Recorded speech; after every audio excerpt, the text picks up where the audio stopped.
दोस्तों, खाना खाने के बाद उनकी टट्टी कैसे बनती है और हमारा खाना पचता कैसे है? हमारा खाना पच रहा है या सड़ रहा है कैसे पता करें? दोस्तों, एनर्जी से ही हमारी पूरी बॉडी काम कर पाती है और एनर्जी हमें मिलती है फूड से, और डाइजेस्टिव सिस्टम की मदद से ही हम फूड का एनर्जी में कन्वर्ट कर पाते हैं।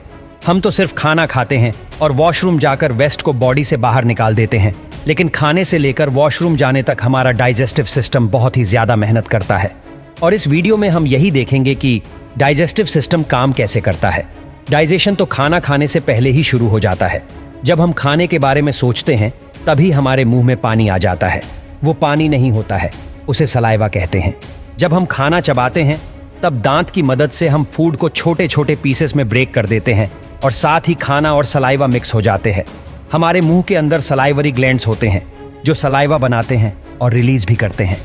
सलाइवा में कुछ एंजाइम्स होते हैं जो कार्बोहाइड्रेट्स और फैट्स का डाइजेशन मुंह के अंदर ही शुरू कर देते हैं, और सलाइवा की मदद से खाना सॉफ्ट और स्मूथ हो जाता है, जिससे ये फूड पेट में आराम से जा पाता है। इस चबाए हुए खाने को बोलस कहते हैं और जुबान बोलस को गले में ढकेल देती है।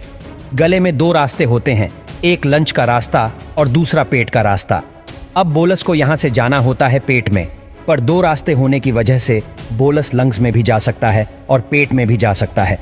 अगर बोलस लंग्स में चला जाता है तो दिक्कत हो सकती है, और यही काम आता है एपिग्लॉटिस।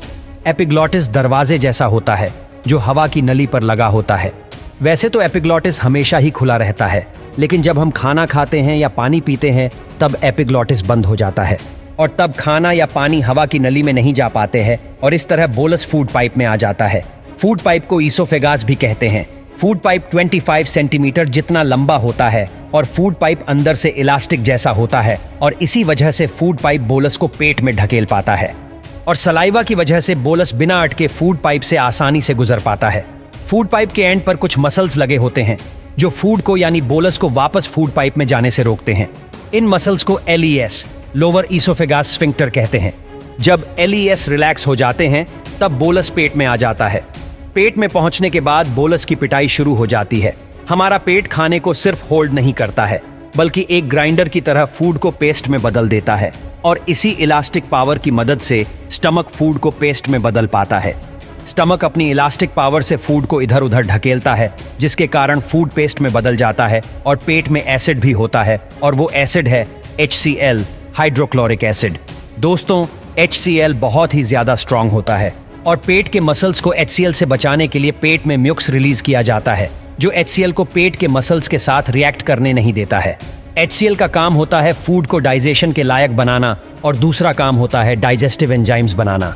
HCl के कारण पेप्सिन एंजाइम बन पाता है जो प्रोटीन्स को एमिनो एसिड में बदल देता है, और फूड में जितने भी बैक्टीरिया होते हैं सभी पेप्सिन की वजह से मर जाते हैं, और फिर दूसरा एंजाइम्स रिलीज होते हैं जो फैट्स को और कार्बोहाइड्रेट्स को डाइजेस्ट करने लायक बनाते हैं।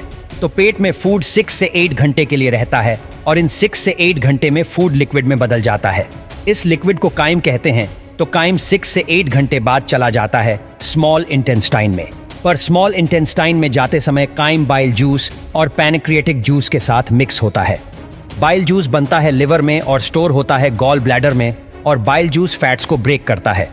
बाइल जूस कलर में ग्रीन होता है, जिसके कारण काइम का कलर भी ग्रीन हो जाता है, और पैंक्रिएटिक जूस में अलग अलग एंजाइम्स होते हैं जो कार्बोहाइड्रेट्स को ग्लूकोज में, प्रोटीन्स को अमीनो एसिड्स में, और फैट्स को फैटी एसिड्स में बदल देते हैं।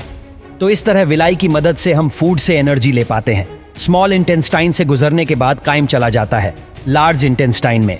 लार्ज इंटेस्टाइन तक आते हुए काइम से लगभग सभी न्यूट्रिएंट्स खून में चले जाते हैं, और इसीलिए काइम का कलर ग्रीन से ब्राउन हो जाता है। ब्राउन काइम में अभी भी कुछ न्यूट्रिएंट्स और फाइबर्स होते हैं, और फाइबर्स को हम डाइजेस्ट नहीं कर पाते हैं, और यही हमारी मदद करते हैं माइक्रोब्स, बैक्टीरिया। हमारा लार्ज इंटेस्टाइन 1.5 मीटर जितना लंबा होता है, और पूरे लार्ज इंटेस्टाइन पर बैक्टीरिया माइक्रोब्स होते हैं जो काइम से बचे हुए न्यूट्रिएंट्स को डाइजेस्ट करने में मदद करते हैं। लार्ज इंटेस्टाइन के एंड तक पहुंचते हुए काइम से सभी न्यूट्रिएंट्स और पानी निकाल लिए जाते हैं, और अब ये काइम बदल जाता है स्टूल में यानी टट्टी में, और लार्ज इंटेस्टाइन में ही स्टूल यानी टट्टी पर म्यूकस रिलीज किया जाता है ताकि टट्टी आसानी से बाहर निकल पाए।